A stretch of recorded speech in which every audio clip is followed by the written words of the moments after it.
Hello बच्चों, कैसे हैं आप। आज हम कक्षा 6 विषय विज्ञान पाठ 3 जिसका नाम है सेपरेशन ऑफ सब्सटेंसेस यानी पदार्थों का पृथक्करण, इसके सभी क्वेश्चन आंसर देखते हैं।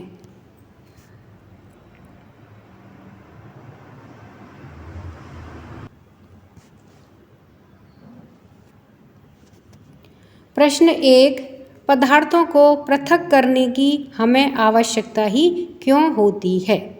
मतलब पदार्थ अगर आपस में मिले हुए हैं तो हमें इन्हें क्यों ज़रूरत है कि हम इन्हें पृथक करें, अलग करें।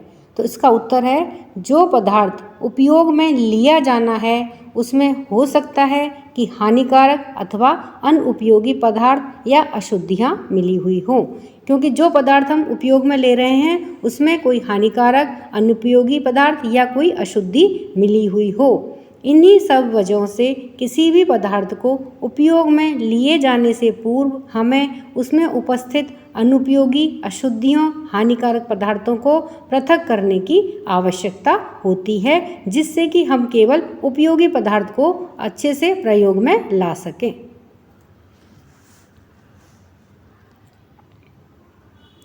पाठ्यपुस्तक के प्रश्न 1, हमें किसी मिश्रण के विभिन्न अवयवों को पृथक करने की आवश्यकता क्यों होती है।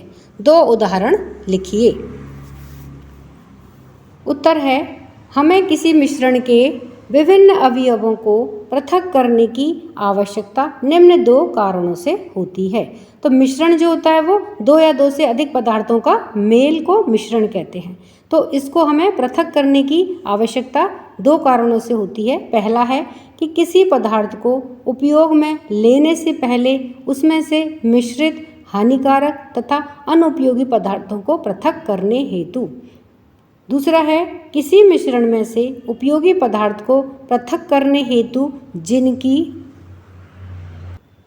हमें अलग से उपयोग करने की आवश्यकता होती है।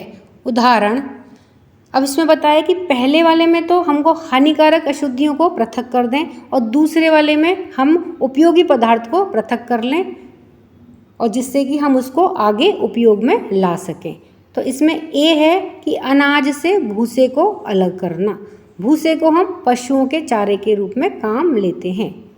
दूसरा है बी, दाल व चावल में छोटे छोटे पत्थर एवं मिट्टी, धूल के कण व अन्य हानिकारक कण मिले होते हैं, इसलिए हम इन्हें निकाल देते हैं क्योंकि ये हमारे किसी भी काम के नहीं होते हैं, ये अनुपयोगी होते हैं।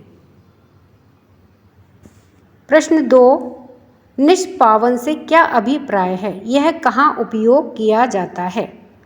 उत्तर है, निष्पावन पवन अथवा वायु के द्वारा किसी मिश्रण के अवयवों को पृथक करने की विधि को निष्पावन विधि कहते हैं। जैसा कि इसके नाम में ही है, पवन के द्वारा अथवा वायु के द्वारा जब हम किसी मिश्रण के अवयवों को पृथक करते हैं तो इस विधि को निष्पावन विधि कहते हैं। और यह कहाँ उपयोग की जाती है, यह ज़्यादातर खेत में गेहूँ में से, धान में से उसका उसका छिलका अलग करने के लिए यह विधि उपयोग में की जाती है।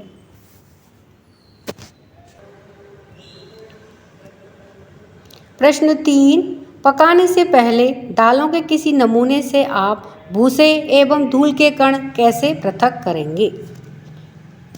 उत्तर है कि दालों को पकाने से पहले हम भूसे को हाथों से बीनकर एवं दालों को पानी से धोकर धूल के कणों को दाल से अलग करेंगे। जैसा कि हम घरों में प्राय करते हैं कि दाल में अगर कोई कंकड़ हो तो उसको हम हाथ से बीनकर और उसमें अगर धूल के कण हैं तो दाल को हम धो करके साफ करते हैं। प्रश्न 4, छालन से क्या अभिप्राय है, यह कहाँ उपयोग होता है। उत्तर है, छालन या चालन। छालन पृथक्करण की एक विधि है।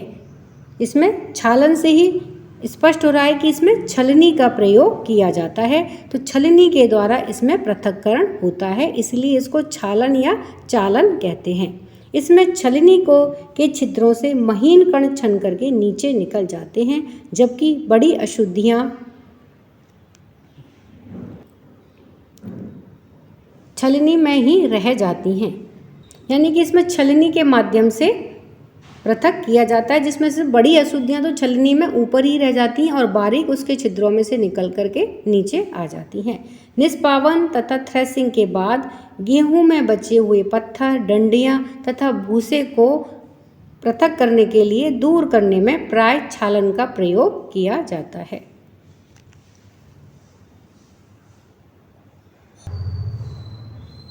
प्रश्न 5, रेत और जल के मिश्रण से आप रेत तथा जल को कैसे पृथक करेंगे? यानी कि एक मिश्रण है जिसमें रेत और जल आपस में मिले हुए हैं, तो इनको हम कैसे पृथक करेंगे, इनको कैसे अलग करेंगे? उत्तर है, रेत और जल के मिश्रण से रेत तथा जल को निम्न प्रकार से पृथक करेंगे। क्योंकि हम जानते हैं कि जो रेत होती है वो जल में घुलनशील नहीं है, वो कुछ समय के बाद जल के तले में नीचे बैठ जाती है। पहला स्टेप है, सबसे पहले इस मिश्रण को एक गिलास में डालकर कुछ देर के लिए छोड़ देंगे। नंबर 2, कुछ समय के बाद देखते हैं कि रेत गिलास की तली में बैठ जाती है। यह प्रक्रिया अवसादन कहलाती है। यानी कि जो रेत होती है हम उसको देखते हैं कि वो गिलास की तली में नीचे बैठ जाती है, इसको हिलाते नहीं है मिश्रण को, और यह प्रक्रिया जो है वह अवसादन कहलाती है। रेत का तली में, पानी की तली में नीचे बैठ जाना अवसादन कहलाता है। नंबर 3, साफ जल ऊपरी परत के रूप में ऊपर आ जाता है और रेत नीचे बैठ जाती है। नंबर 4, अब जल को हिलाए बिना गिलास को थोड़ा तिरछा करके इसके जल को दूसरे गिलास में उड़ेल देते हैं। यह प्रक्रिया निस्तारण कहलाती है। अब इसमें जब जल ऊपर आ गया और रेत नीचे बैठ गई, तो इस गिलास में से जल को थोड़ा तिरछा करके गिलास को ऊपर के साफ जल को दूसरे गिलास में निकाल लेते हैं और यह प्रक्रिया निस्तारण कहलाती है। नंबर 5, इस प्रकार अवसादन व निस्तारण के माध्यम से रेत और जल को पृथक कर लेते हैं। प्रश्न 6, आटे और चीनी के मिश्रण से क्या चीनी को पृथक करना संभव है? अगर हाँ, तो आप इसे कैसे करेंगे? एक मिश्रण में आटा और चीनी मिला हुआ है, तो अब इसमें से हम चीनी को कैसे अलग करेंगे? उत्तर है हाँ, आटे और चीनी के मिश्रण में से चीनी को पृथक कर सकते हैं। यह निम्न प्रकार से संभव है। नंबर 1, सबसे पहले हम एक चालनी या छन्नी तथा एक तसला लेंगे, तसला या परात लेंगे। नंबर 2, तसले के ऊपर चालनी को रखकर इसमें आटे और चीनी का मिश्रण डाल करके इसे छानेंगे। नंबर 3, इससे आटे के कण चालनी के छिद्रों से निकल करके तसले में आ जाएंगे, क्योंकि आटे के कण बहुत बारीक होते हैं और चीनी के कण उससे मोटे होते हैं, तथा चीनी के कण मोटे होने से वह चालनी में ही रह जाएंगे। इस प्रकार छालन अर्थात चालन विधि के द्वारा आटे और चीनी के मिश्रण से चीनी को अलग कर लेंगे। प्रश्न 7, पंकिल जल के किसी नमूने से आप स्वच्छ जल कैसे प्राप्त करेंगे? उत्तर है, पंकिल जल से स्वच्छ जल निम्न प्रकार से प्राप्त किया जा सकता है। पंकिल जल का मतलब होता है कीचड़ वाला गंदा पानी। नंबर 1, सर्वप्रथम पंकिल जल को कुछ देर के लिए रख देंगे। इससे जल में मिली हुई अशुद्धियाँ नीचे तली में बैठ जाएंगी। तो जो अशुद्धियाँ पानी में घुलनशील नहीं हैं वो तो नीचे बैठ जाएंगी तली में। इससे अशुद्धियों का अवसादन हो जाएगा, यानी कि अशुद्धियों का नीचे बैठ जाना अवसादन कहलाता है। नंबर 2, ऊपरी परत स्वच्छ जल की प्राप्त होगी, जिससे हम निस्तारण के द्वारा दूसरे गिलास में अलग कर लेंगे। नंबर 3, दूसरे गिलास में जो जल है वह कुछ पंकिल है, तो इसे फिल्टर पेपर से छान लेंगे, अर्थात उसका निस्यंदन कर लेंगे, जिससे स्वच्छ जल प्राप्त हो जाएगा। इस प्रकार पंकिल जल से अवसादन, निस्तारण एवं निस्यंदन विधियों के द्वारा स्वच्छ जल प्राप्त हो जाएगा। प्रश्न 8, रिक्त स्थानों को भरिए। यहाँ पर कुछ रिक्त स्थान दिए हुए हैं, वो हमें भरने हैं। क्या है, धान के दानों को डंडियों से पृथक करने की विधि को रिक्त स्थान कहते हैं। क्या है, किसी एक कपड़े पर दूध को उड़ेलते हैं तो मलाई उस पर रह जाती है। पृथक्करण की यह प्रक्रिया रिक्त स्थान कहलाती है। ग है समुद्र के जल से नमक रिक्त स्थान प्रक्रिया के द्वारा प्राप्त किया जाता है।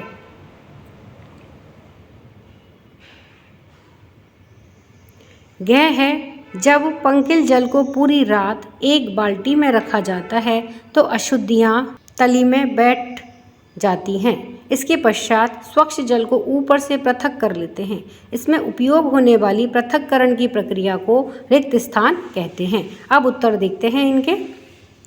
क्या है कि धान के दानों को डंडियों से पृथक करने की विधि को थ्रेसिंग कहते हैं। यानी कि थ्रेसिंग के द्वारा धान के दानों से डंडियाँ पृथक की जाती हैं, अलग की जाती हैं। ख है किसी एक कपड़े पर दूध को उड़ेलते हैं तो मलाई उस पर रह जाती है। पृथक्करण की यह प्रक्रिया निस्यंदन कहलाती है। ग है समुद्र के जल से नमक वाष्पन प्रक्रिया के द्वारा प्राप्त किया जाता है। घ है जब पंकिल जल को पूरी रात एक बाल्टी में रखा जाता है तो अशुद्धियाँ तली में बैठ जाती हैं। इसके पश्चात स्वच्छ जल को ऊपर से पृथक कर लेते हैं। इसमें उपयोग होने वाली पृथक्करण की प्रक्रिया को निस्तारण कहते हैं। यह इन रिक्त स्थानों में उत्तर आएंगे। प्रश्न 9, सत्य अथवा असत्य। इसमें हमें बताना है कि कौन सा कथन सत्य है और कौन सा कथन असत्य है। क्या है दूध और जल के मिश्रण को निस्यंदन के द्वारा पृथक किया जा सकता है, तो यह असत्य कथन है। ख है